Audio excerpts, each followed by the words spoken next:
This podcast was created on the lands of the Ngunnawal people, the Wurundjeri people, and Ngāti Pawa. We acknowledge the contributions of Aboriginal, Torres Strait Islander, and Maori people to making rugby league the greatest game of all. You're listening to NRL Hellmouth, the podcast where we open up a portal to the rugby league realm to see what horrors and delights we can unearth. It's your pal Simon here, and I'm joined as always by your other good pals, Daniel and James. Hi, guys. Snoochie Boochies. Hi, guys. Hi, James. Hi, Simon. Beanies and bucket hats to you both. What a great week it's been. We're back. Hasn't it been fantastic? Round one of the National Rugby League season is in the bag and has already been snorted up the nose of the footy-loving public. There's a lot to talk about, and we'll be talking about at least some of it. In this episode, we'll be ranking the best NRL player names and descending to Dante's second circle of rugby league hell, and, spoiler alert, it's the horny one. Let's open it up and raise some hell. There's the kickoff. Let the party begin. I'd like to unreservedly apologise to everyone for my actions. I didn't intend to disrespect anybody, and I definitely didn't do it on the car. Well, I've been watching the seagulls, and not one of them is eating. This is a horror movie. Rugby league. What else can this grand final provide? To get stacked live on television.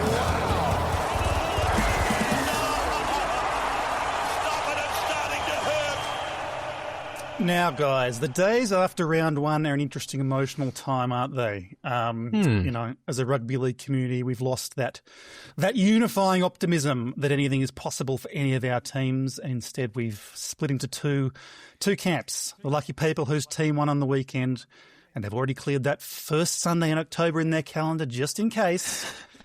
And those whose team lost, who are now deep in self-reflection and grief and questioning if they can do this again for the next 29 weeks. Then there are those of us who won, but not very convincingly. I watched the Raiders' Golden Point win on delay the following day after already knowing the final score, but not how the game unfolded, and I still managed to shit my pants with anxiety. What did you guys make of round one? It was very exciting. As you said, a lot can be said for what hopes and dreams we had coming into the season. On that note, just reflecting back on the Witzer pre-season challenge, the teams that thought they were, could take any pride from their results in the pre-season challenge have got another thing coming. The Eels and the Titans that finished on top suffered the biggest losses of the round, and the four teams down the bottom, Panthers, Storm, Knights and Warriors, are among the five teams sitting atop the ladder. So I'm asking the question, next year, should teams start tanking the preseason competition? Interesting. I think the issue there, Dan, is that the scoring system for the Witzer preseason challenge is so obtuse that I don't think any team can actually plan to win it or lose it, or indeed know if they are winning or losing at any time during the competition. I mean, it's you get 12 points for a win, and then it's bonus points for offloads and line breaks and most metres gained by players with mullets, that sort of thing. Right. It didn't help that after winning the Witzer preseason challenge that Parramatta ran a full Mad Monday and with all the bells and whistles. So I think that probably then set them back a few days of preparation. That's a learning for Coach Riles. That is right. I just also wanted to check in with our cheeky Fox Sports momentum tracker. That's wanted to get in on the spirit of league banter, and it's actually pulled a sweet little jape during the Storm Eels game. 12 minutes to go. The pressure timeline, powered by AI, I might remind you all, which basically represents, it's a timeline, has pressure plotted as little stacks along the line, and going into the sheds, it had already plotted a number of tallies of second half pressure against the Storm even before the second half had begun. Where it was getting these figures from, I can't tell. My best theory is, one, it was an error, and number two is that the Fox Sports crew knew when Craig Bellamy would be popping out to feed his meter during the second half. But beyond that, we have to leave all these things to the magic of AI. That was one disappointing thing about that opening game, because obviously it was Vossi, it was, I think, Michael Ennis commentating, two of the best. and then to have the tracker take away from their expertise, I think, did rile me up a little bit. But I was really appreciative that Vossi called out, I think, Junior Paulo's hair a couple of times. Had a lot of hair talk. That helps build momentum for rugby league haircuts. Yeah, he does. Just a reminder, please don't comment on the posts that we do. This is not an engagement activity by us. There is expertise involved. And let's just leave it to the professionals. We'll release more details about applying for adjudicating on rugby league haircuts later today. He's the fastest man on the planet. He's the fastest man on the planet. He'd have got there, Rabbits. He'd have got there. Hey, just start wrapping up. We've talked a bit about Vegas last week, and the ratings were in for Vegas, and they weren't great. The first game, which was the one that all the English Super League fans went to, and then probably left afterwards, probably go get on the Source. That had 12,000 views on Fox Sports 2 in America, and then the next match had 6,000 views, and then the final match had 2,000 views. So that is.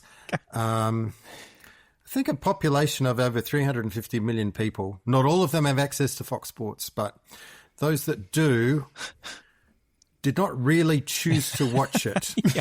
No. I think that's a fair assessment of those figures. And another sobering thought, just while we're talking facts and figures, is that the round one crowd average was north of 22,000 people. The average in Vegas was 45,500. We divide it by three games, so that's about 15,000 per game. And that was actually the second lowest crowd for the whole of round one. The lowest was 11,500, and every other match had more than 15,000 people.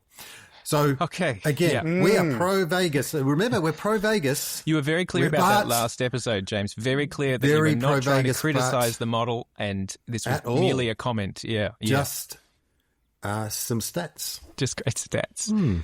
Something to sink in for the viewers. Fair to say it has not really captured the imagination of the US viewing public, which is a bit surprising because another of, I assume, Peter V'landys is behind this brainwave. Another way of kind of promoting the game came to light this week when it was revealed that Gold Coast-based OnlyFans creator Anna Paul was given on-field accreditation by the NRL for the games in Las Vegas. Now, guys, I've flipped the browser into incognito mode and had a little look at her Instagram. And it appears, though, it was kind of a sponsored collaboration with the NRL. She's, on the field with the official accreditation and tagging the NRL in her posts. So I assume a collaboration to get more horny Americans to watch rugby league. So when you say OnlyFans, is this she does shout-outs for birthday parties? Does she do songs, I believe like that's covers, how the website dance works. Routines? Is that how it works? I believe that's how the website works, Dan, yes. An entertainer. But the Instagram, her Instagram is, PG. But it's an interesting approach to promoting the game, isn't it? Using OnlyFans to spread rugby league. NRL is known for bravado and violence, which I think is great. And I think adding sex to that, which is a triumvirate of primal needs, is ultimately a good thing. But I think that this approach backfired by only having one person within that role. And I think they missed an opportunity in terms of the amount of, I'll just say sex workers there in general. I'm sure Vegas has a range of professional sex workers. Renowned I can pretty much guarantee it. So, I think, again, building for next year, and then maybe V'landys needs to get in there early and drum up a troop. I think that's a great idea, James. Sex work is real work, unlike being the chairman of the Australian Rugby League Commission. The foul play far outweighs the dickhead. Zach Lomax, who signed this week with the Western Force rugby team. And when I first saw it, unfortunately, due to being in the rugby league media game now, my feeds are full of other meme-based jokesters. And the news of Lomax going to Perth was fed to me by one of the, I thought was a jokester account, and I didn't even realise the Western Force was still going, and I thought it was a pretty weak, gag that somebody did the day after the news came out, but actually it was just the reality of the situation. And I think in his press release he said he's always wanted to join the Wallabies, and then he got under fire from various rugby league quarters around saying that and how that's a disgrace to the game. But I would like to think that those folks had been around the media and communications industry enough to know that when you sign for a lot of money somewhere, you do normally have to provide a quote that is positive, and it was a fairly obvious thing to say that. And again, accountability is part of the show as much as the light humour that we bring to the game. And I think some of our media colleagues in the NRL are letting us down. Instead of me tomorrow saying what I think and then getting abused by everybody in regards to my unsportsmanship manner, you write what you think. Okay, well, write it. Okay, new segment. It's a tight little segment. This one's called Did You Know? Hold on to your asses. Did you know Lachlan Galvin is a young NRL player who has shown a lot of promise? Have you heard of him? Doesn't ring a bell. Did you know Big Tino Fa'asuamaleaui's real name is just Tino Fa'asuamaleaui? Did you know Zach Lomax was a great current NRL player, but is currently a lousy former NRL player? He was even involved in a recent court case. Did you know that? Did you know? A lot of fans think the refs favour one side and often create memes where you say the ref was best on ground for the winning team, or even put the ref's head on a winning team's player's body, suggesting they played for that team and impacted the result of the game. That's the first one I know. And finally, did you know those blue IKEA bags are the greatest invention of the 21st century? Where would you be without them?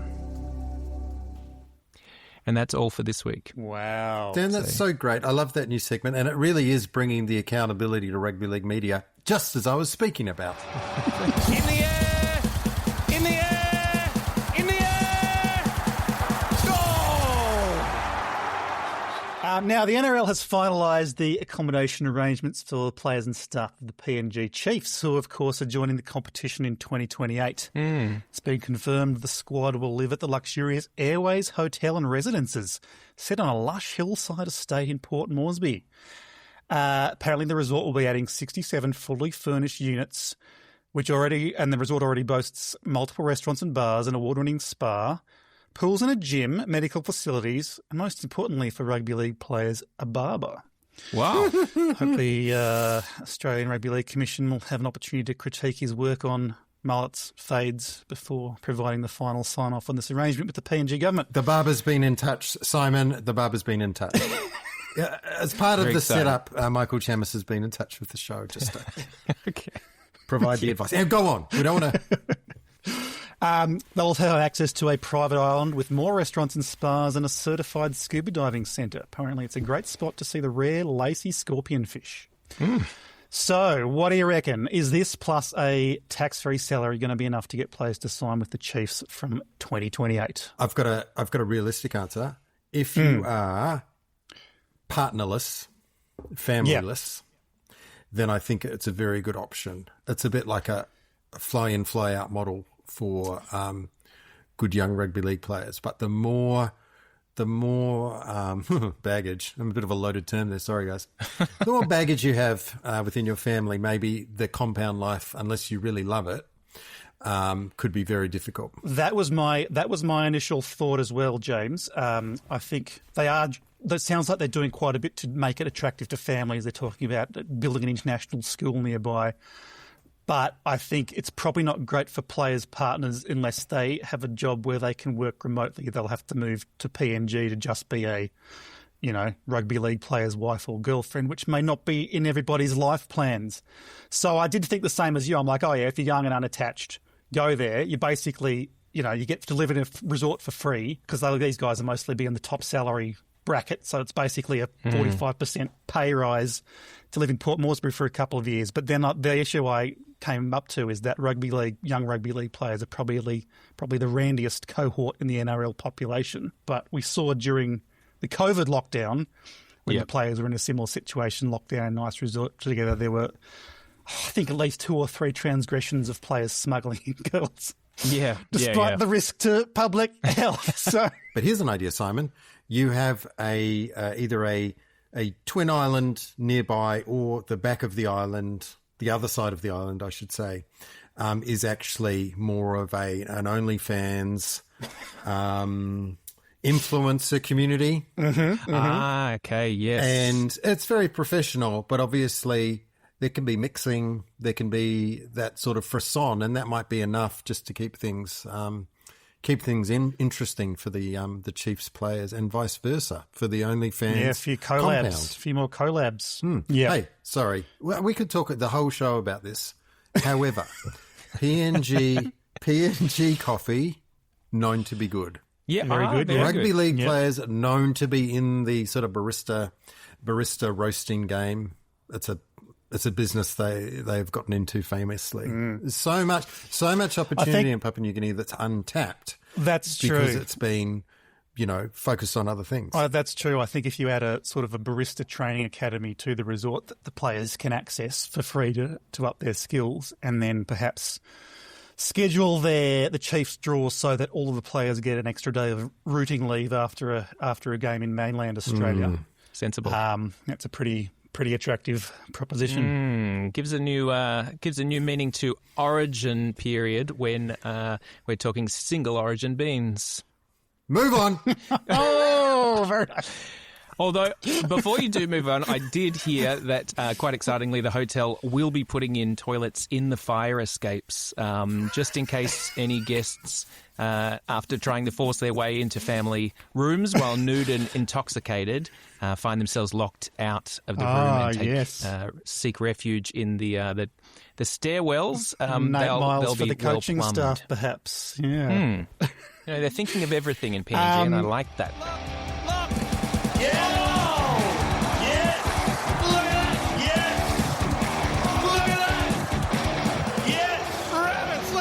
Speaking of NRL players' accommodations, Nathan Cleary had a bit of a bad week last week off the field when his kitchen roof apparently caved in. I don't know if you guys saw, he put some photos on his Instagram last week. Looks like the enormous metal range hood above his beautiful kitchen island came down, pulling the vent and half the ceiling with it and making a real mess.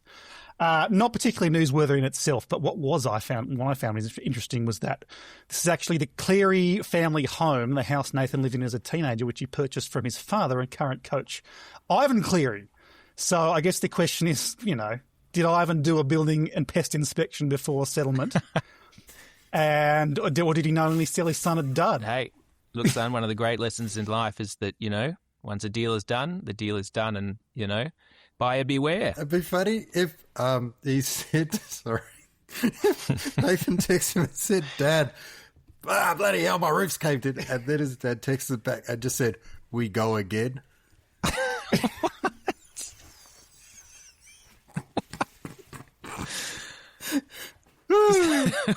You know what I mean?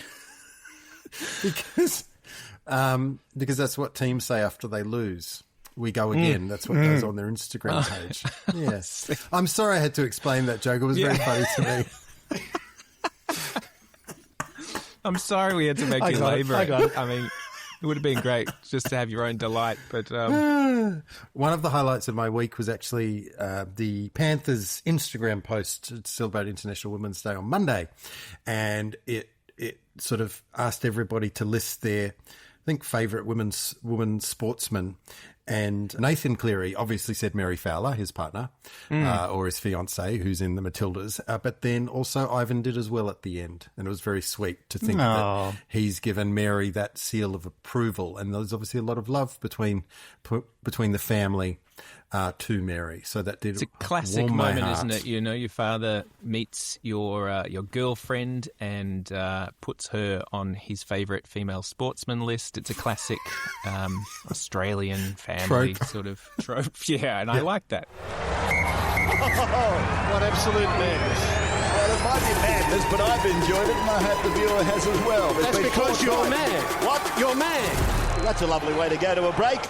Now, guys, lost in the pre-season froth and bubble of Payne Haas suddenly signing with the Rabbitohs was the fact that he's sort of taken a new first name. Look, it's a bit unclear. Looks like he's still legally known as Payne Haas and is happy to be referred to as such, but he's also adopted a new name, Hakeem Haas, as a homage to his Islamic faith. Oh, okay. I didn't realise. So he's still going with Payne on his player He's going with profile? Payne officially, but within the Muslim community, he's referred to as Hakeem. Okay. I assume it makes him, feel a bit closer to the big man, by which I mean God, not Wayne Bennett. Now, As Payne Haas, a sort of religious-themed podcast in a way, Yeah. very much approve of any sort of name change that aligns with the spiritual realm. Thank you, James. Yes. Look, Payne Haas is already a great name, but Hakeem Haas, I think, is pretty cool. And it got me thinking that NRL players really punch above their weight when it comes to having great names. So I've scoured the top 30 squads of every club and have come up with an entirely subjective list of what I think are the 5 best names currently playing in first grade. Ooh, wow. Or on the verge of. So I'd like to share them with you now, and I'd love to hear your thoughts. Sure. In 5th place, I had Samuel Stonestreet, the Sharks winger. I mean, what a name. That's strong. Beautiful. Yeah. Stonestreet's the kind of good, solid surname you could build a city on, quite literally. Absolutely. I could see him sort of, lining up either in an old English setting or an old American setting. Hey, Stone Street. Yeah, Or could be. Samuel Stone Street. I mean, it's got versatility, but the strength is the foundation. Yeah. I had him pegged as a detective in Victorian London. Oh, I think yes. if anyone can find the identity Simon, of Jack the very Ripper. nice. Inspector Stonestreet. Yes. Beautiful. Number 4, I had Phoenix Crossland of the Knights. Sounds like a hero in a very successful series of fantasy books. He looks totally like one agree. too. He's got some terrific kind of that wavy chin-length blonde hair. It would look great kind of emerging for underneath a battle helmet or being whipped around by the wind summoned up by an ancient sorcerer. Oh, dreamy. Dan was saying, oh, I love it. It's just that name, I'm transported midway through Phoenix Cross, and I'm away. You don't even have to say land. In number 3, I had Oblix Tartha at the Dolphins. Now, Wow. Aublix, Oblix Tartha, a name that tells me he would make an excellent member of the Galactic Senate in the Star Wars universe. I now move a vote of no confidence in Chancellor Oblix Tartha. In my second spot, I had the name Rex Bassingthwaite, Wow. a young up-and-coming player at the Roosters. Definitely a name with a gravitas, I think you'll agree. Possibly more at home on the polo field than the rugby league field. That's true, but I can also see him in sort of a bit of a haughty kind of a raunchy romp of the 60s or 70s in English cinema. Oh, Rex Bassingthwaite. Oh. Oh, yeah, I think you're right, yeah. I'll take a ball from his dummy half. Oh. And then Dan, he's got like a beautiful coif of hair, but it actually is a wig, and it like falls off. The wind blows it off when he's driving in a convertible or something. Yeah. Oh, Rex! Oh, don't worry, darling. The rest of it still works. Oh! Carry on up the NRL ladder. Oh. So, yes, Lord Bassingthwaite's a fullback, viewed as a potential successor to James Tedesco. Just hope that the polished British boarding school he went to taught him the manners to tie up his shorts, unlike Teddy. Yeah.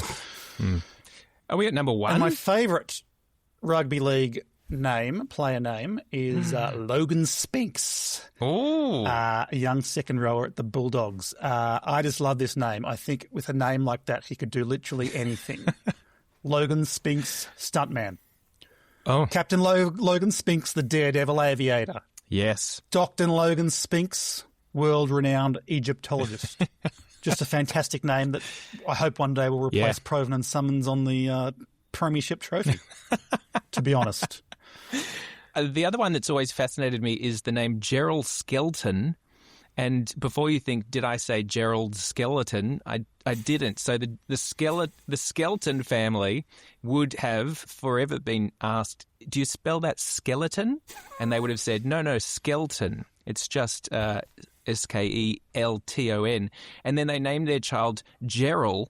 And he is now double cursed because he then has to explain when people say, do you mean Gerald? And he has to say, no, just Gerald. I can't explain why, but I like the name, and I always have Zach Labutt. Oh, yeah. But in my head, it's always Zach Labutt. And I don't know what that means, but it's almost like a description of something occurring. Zach Labutt. Right, like an act. Does that make me? Yeah, okay. Yeah, so I do like that. Yeah, I mean, it's another great ones. Deloise Hooter, Simi Sasagi is always one I've enjoyed. Sitili Tupanua and Griffin Neem, I think, has a nice there's a nice rolling poetry to those names that I've always enjoyed. It's like therapy for the tongue. So one of our the champion of Australia, the champion of Australia, Peter V'landys, he's like President Trump. I've been thinking about the spine of the Sharks. It's just a notion. They've got the two babes in there with Hines and Blake Brayley, and then you've got your two hirsute playmakers in Kennedy and Trindle. And it's very hard to see past the very obvious ABBA parallels. No doubt about it, huh? You've got Bjorn, a super trooper, under the high ball at fullback, Agnetha, ever reliable at dummy half, and Benny and Frida in the halves, Trindle and Hines combining beautifully this season, as were their ABBA counterparts in marriage. I do, and this team is money. Had a massive win in the opening round. It was SOS for the Titans, and this is the Sharks' Waterloo at Eurovision moment. I'm tipping this season it's going to be hit after hit for the Sharks. And how about these for some game day themes? The name of the game, Take a Chance on Me, and the winner takes it all. But if you need any further convincing, arguably the band's biggest hit was Dancing Queen, and the ultimate Provan Summons banger. And it hit the top of the pops in what year? Can you answer that question? 1982? Earlier. Simon, do you want to stab? I'll go maybe 79? It was 1976. And what individual numbers make up that year? 1976. That's a rugby league spine. Thank you for the music.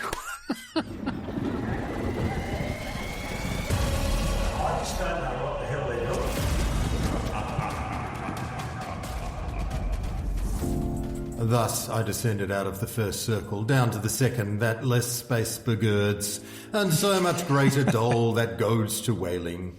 There standeth Minos horribly and snarls, examines the transgressions at the entrance, judges and sends according as he girds him.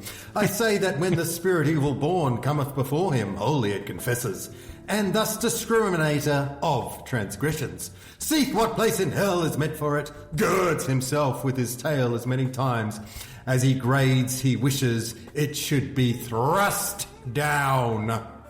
What a girding. Correct, Simon. Welcome to the second level of hell, lust. And when you do hear the word gird, you can't think of loins, and I'll let your imagination take it from there. You're a consenting adult listening to an explicit podcast. But personally, when I think of lust and rugby league, I do think of rugby league haircuts. And I just very quickly want to provide one more nomination to the Rugby League Haircut Championship shortlist. And that was a young man who scored 2 tries this weekend. Mr. Noah Martin, second row from the Canberra Raiders. And he really did burst through beautifully, girding the ball potentially with his hands as he placed it tenderly over the line. Now, Simon, a bit of local knowledge on your part, I think. back in the day, if I saw someone with hair like him, I would think, one, he's a bit of a munter, and I mean that in a nice way. And I was also thinking I might refer to him as a booner. Yes. I then didn't think if, and I know you're looking confused, Daniel, I didn't think if booners actually existed or I misremembered bogan. But to my mind, a booner was somebody we did call a person potentially with hair like that who smoked Marlboro Reds, wore tight jeans and drove a Holden Gemini. Am I correct in that? That is correct. You're absolutely correct. And place-specific reference, Yep, I have researched this before because I came to a similar confusion a few years ago where I was like, did we used to use that word? And it is a Canberra region only term for bogan, booner. Oh, okay. So certainly I think when JR and I were girding our loins at Campbell High School, I think there's also maybe a bit more of a metalhead element to it than a standard bogan. It was kind of, in my mind, it applies to musical taste as well. I'm thinking Metallica T-shirt, probably the one with the illustration of the toilet bowl and a knife coming out of it, and it says Metallica, metal up your ass. Yes. That sort of thing. I really like that this podcast can, bring people terms at either end of the vernacular spectrum. We've introduced people to booner at the same time as we're girding. Which is, a real level up for the listenership. So right. I hope they're appreciating the service. I have named the haircut officially Booner's Delight. You'll be able to see it on our social pages in the next few days. And please, once again, can we no comment comments. on? Oh, I see. No, sorry, Dan. No comments. Feel free to like. Feel free to like, but it doesn't help. Or share. Probably sharing is not a good idea because then they'd have to include the disclaimer about not putting any comments on the shared post. You start sharing a post in no time. People are commenting. That's just not needed. Thank you. Anyway, when you think of this level of hell, what comes to mind for you with lust? It's probably going back to the days of Tina Turner and, some sort of smoke machines and sweaty players, that kind of thing. I mean, we all share a beer with mates and can't wait to, share a shower, tear our clothes and share a human moment. Absolutely. I over the summer, like many people, I watched the Canadian steamy hockey drama Heated Rivalry. I think that the NRL's missing a trick not commissioning their own steamy drama. It would be great. You could, in Heated Rivalry, there's a Russian guy and a Canadian guy, and they're kind of rivals on the field, but lovers off the field. So I think you could probably have, a Roosters player and a Souths player who, are forced to hate each other through history, through the book of feuds. But, there's something between them. And I think... It doesn't exist, though, Simon. No gay players in the NRL. No, that's correct. Yes. There was one historically, came out after the fact, but it doesn't happen anymore. I think it's something to do with the genetics of those that play the game. Interesting, isn't it? Yeah. Sorry, Dan, I missed that. I blanked out because when Simon started talking a bit before, I was just thinking about Ricky Stewart and Craig Bellamy. They both had jackets on, but it was just such a warm embrace, and it was raining. Sorry, this was just something in your mind, just a work of your imagination. When he started talking about NRL Heated Rivalry, I just went into this very deep scene. They were both in really the big coaches' jackets. They go past your knees, and it's raining, and they were just in a deep embrace. But it lingered in my mind for a long time. Yeah, we'll need to explore this through the remaining weeks of Lust, and that is all March here at NRL Hellmouth. Sorry, just a quick add-on. I spoke before about obviously the rugby league haircut thing, but any commentary around girding, anything like that you'd like to add into the mix, you can email us at hellmates@nrlhellmouth.com. Put in the subject line "gird," just your thoughts on it. We would be very, very open to hearing that, and would love to post some of your thoughts on our social pages. Okay, just taking care of a little bit of sponsor business. If you bloody love your league, then chances are you're a decent human being who isn't afraid to say, I bloody love my family. And few family connections are as special as father and son time. Father and Son Time, a thoughtfully curated memoir series from the game's supercoach fathers and their player sons, one of which is also a superstar, the others show plenty of potential. Hear from supercoach Shane Flanagan. I've never been one to ask for much in life.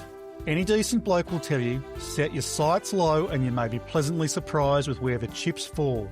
So I was really chuffed when Kyle came along. And his son, Kyle. Dad is a great leader of the club, a devoted family man, and such a great supporter of my career. Hear from supercoach Ivan Cleary. He was vulnerable. A wry grimace revealed his ashen complexion, but his brow never moved.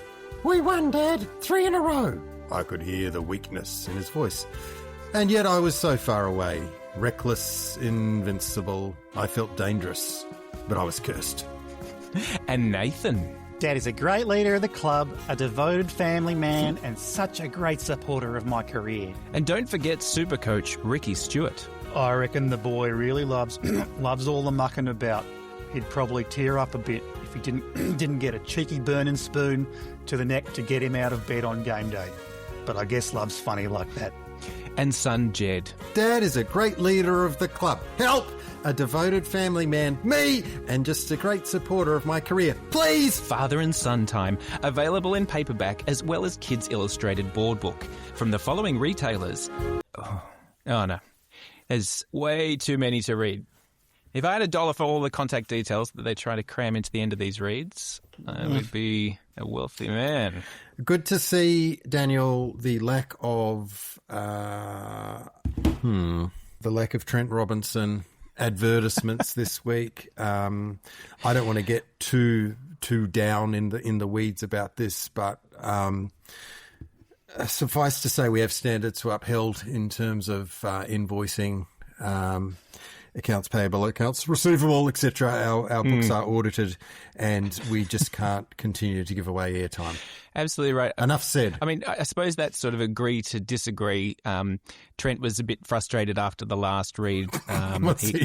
He was. He asked, I think, if you can recall the small bird survey of Sydney. He actually asked for verification purposes for photos to be sent through, and I think he's received a lot of photos from fans that he wasn't.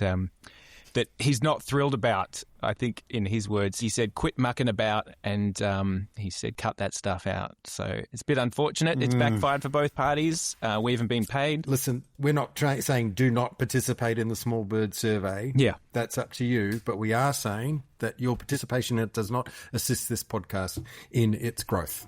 Thank you. He's the fastest man on the planet. He's the fastest man on the planet. He'd have got there, Rabbits. He'd have got there. Okay, time to close up the Hellmouth for the week. Thank you for listening. If you enjoyed this episode, please do share it with a friend or take a second to give us a rating or review in your podcast app. And don't forget, you can follow us on your favourite non-fascist aligned, or at least minimally fascist aligned, social media platform for more hilarious rugby league content between episodes. And once again, do not comment on the haircuts. But now, to send us off towards round 2 of the Premiership, it's James's final thought. While this podcast occasionally discusses items that are best described as bedroom-related issues, at its heart, it is a celebration of rugby league and all that it brings. Whether you are on the field, in front of your television, or indeed in the bedroom, please remember to play safe. And there's no better way to do that than watching rugby league. Have a wonderful week.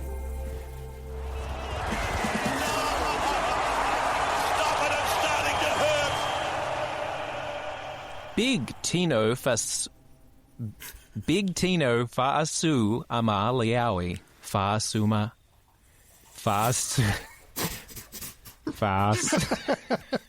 I knew I'd do this. It's the music. Fa'asu